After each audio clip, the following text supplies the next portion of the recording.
तो hello guys, आज हम एक्सप्लेन करेंगे to the eternity season 2 episode 20। Episode की शुरुआत होती है और हम सभी लोगों को जीत की खुशी मनाते हुए देखते हैं और कुछ लोग जो मर चुके थे उनको देखकर परेशान और खुश होते हैं। और फिर सीन मैसर पर शिफ्ट होता है जिससे प्रिंसेस का भाई एक पंच मारता है और कहता है कि तुम क्या सोच रहे थे कि मैं तुम्हें यहाँ रहने दूंगा। राजा और मेरी बहन के मरने के बाद मैंने सोचा है कि मैं तुम्हें सजा दूंगा। और वो सैनिकों को कहता है कि इसे कमरे में बंद कर दो। इतने में वहाँ पर काई और हायरो पहुँच जाते हैं। तब काई मैसर को उठाते हुए प्रिंसेस के भाई को कहता है कि तुमने तो रैंडल को युद्ध के समय में छोड़ दिया था, तुम्हें कोई अधिकार नहीं है कि तुम मैसर को कुछ ऐसा कहो। तब प्रिंसेस का भाई मैसर से कहता है कि मुझे नहीं पता था कि तुम्हारे कोई दोस्त है जो तुम्हें बचाने आएंगे। और वो कहता है कि अब मैंने अपना मन बदल दिया है, तुम और तुम्हारे दोस्तों को 10 दिन के अंदर रैंडल से जाना होगा।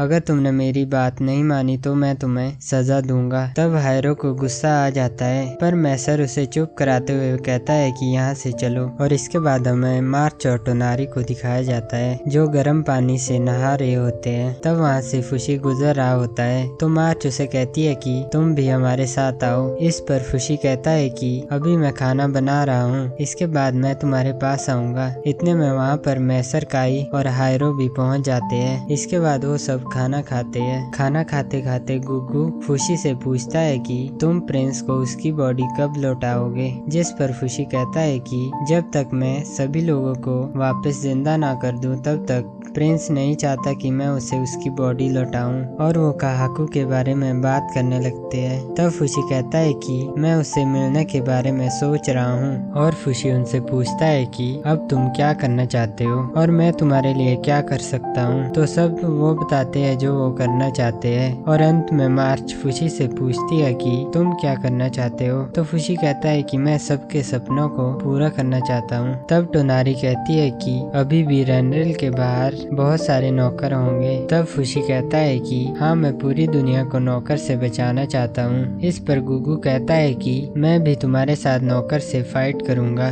पर फुशी इस पर मना कर देता है और कहता है कि मैं चाहता हूँ कि तुम सब अपने सपनों को पूरा करो। और फुशी उन्हें बताता है कि मैं अपनी जड़ों को रैंडल से बाहर पूरी दुनिया में फैलाता रहूंगा। इतने में हायरो कहता है कि इसमें मैं तुम्हारी मदद करूंगा, अगर मैं मर भी गया तो तुम मेरे रूप का इस्तेमाल करते रहना। पर फुशी मना कर देता है और कहता है कि मैं ऐसा नहीं चाहता। तब मैसर फुशी से पूछता है कि क्या तुम एको को भी पीछे छोड़ दोगे। इस पर फुशी कहता है कि एको मर चुकी है। तो वो सब हैरान हो जाते हैं और फुशी से पूछते हैं कि सुबह ही तो हमने एको को देखा था। तो फुशी कहता है कि हमारे खाना खाने से पहले एको का दर्द खत्म हो गया। तो वो सब कहते हैं कि तुमने हमें पहले क्यों नहीं बताया। इस पर फुशी कहता है कि मैं तुम्हारे अच्छे मूड को खराब नहीं करना चाहता था। इतने में वहाँ पर एको की आत्मा आ जाती है। तब फुशी एको से पूछता है कि मैं एक अच्छी दुनिया बनाना चाहता हूँ, क्या तुम उसका इंतजार करोगी। इतने में मार्च खड़ी उठती है और कहती है कि हम तुम्हारा साथ नहीं छोड़ेंगे। इस पर फुशी कहता है कि मुझे माफ कर देना पर ऐसा करना होगा। जिस पर मार्च को गुस्सा आ जाता है और वो फुशी से कहती है कि तुम अपनी मॉम से ऐसी बात कैसे कर सकते हो, मैं तुम्हारी मॉम हूँ। और मार्च फुशी को मारने लगती है। तब फुशी कहता है कि तुम मेरे साथ आकर कुछ नहीं कर सकती। तो मार्च कहती है कि तुम अपनी मॉम से ऐसे कैसे बात कर सकते हो। इतने में पीछे से टोनारी आती है जो मार्च को पीछे कर लेती है। पीछे जाते हुए मार्च कहती है कि मैं तुम्हारे बिना खुश नहीं रह सकती, या मुझे मार दो। और वो जोर जोर से रोने लगती है। इतने में वहाँ पर वो काला आदमी आ जाता है जो वहाँ पर समय को रोक देता है, जिससे देखकर फुशी कहता है कि क्या तुमने मेरे लिए इन्हें रोका। तो वो हाँ कर देता है। तब फुशी कमरे के अंदर चला जाता है और वो प्रिंस और एको से कहता है कि मैं तुमसे बाद में मिलता हूँ। और फुशी अंदर जाकर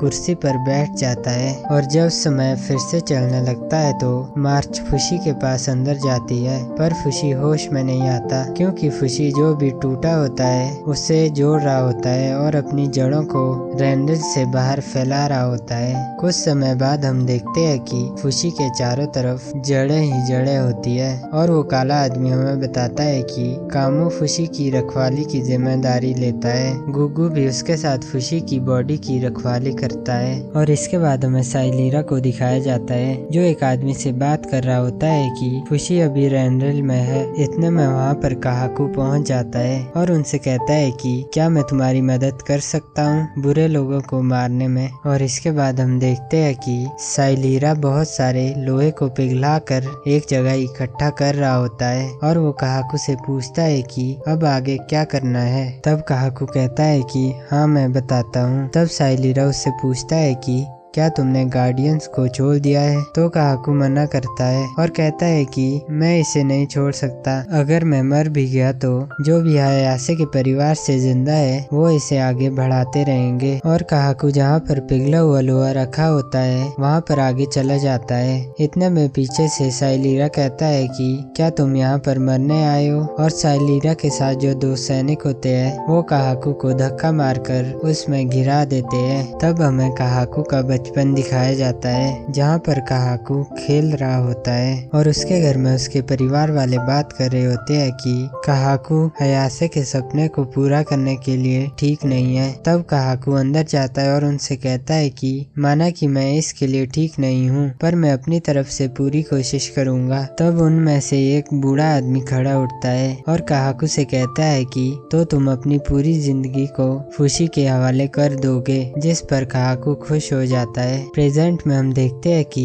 काहाकू के नौकर ने उसके हाथ को बड़ा करके उसे बचा लिया होता है। तब काहाकू अपने दूसरे हाथ से हथियार निकालता है और उस हाथ को काट देता है जिससे वो नीचे पिघले हुए लोहे में गिर जाता है। और हम देखते हैं कि काहाकू के पास बहुत सारा बारूद होता है और नीचे गिरते गिरते काहाकू कहता है कि खुशी मैं तुमसे प्यार करता हूँ। और फिर वहाँ पर एक बहुत बड़ा धमाका होता है जिससे वहाँ का लावा सारे में फैल जाता है। और दूसरी तरफ काहाकू ने जितने रूपी खुशी के लिए होते हैं वो खुशी को वापस मिल जाते हैं और उसे काहाकू के मरने का पता भी चल जाता है। और फिर हम यूरेलिस में देखते हैं कि खुशी ने वहाँ पर भी अपनी जड़ें फैला दी होती है और हम वहाँ पर आयरिस और उस छोटे लड़के को देखते हैं। तब खुशी प्रिंस की बॉडी वहाँ पर छोड़ देता है जिससे प्रिंस जिंदा हो जाता है जिसे देखकर वहाँ पर सब लोग खुश हो जाते हैं। और फिर हमें टोनारी को दिखाया जाता है जो खुशी के बारे में किताब लिख रही होती है और हम देखते हैं कि खुशी ने अपनी जड़ों को